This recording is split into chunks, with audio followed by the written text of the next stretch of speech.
Login loop error on Square Fix. If your Square account keeps sending you back to the login page over and over again, it's not just you. Thousands of users experience this annoying login loop. But most people get the fix wrong. The surprising truth is, it's not a major system outage.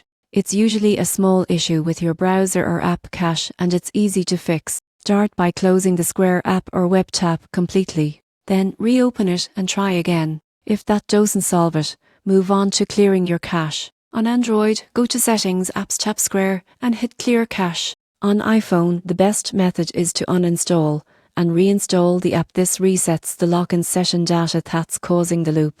If you're accessing Square through a browser, clearing cookies and cached data is key. Open your browser's privacy settings and clear cookies related to Square. Expired session tokens are the most common cause of login loops. Next, ensure your app or browser is fully updated.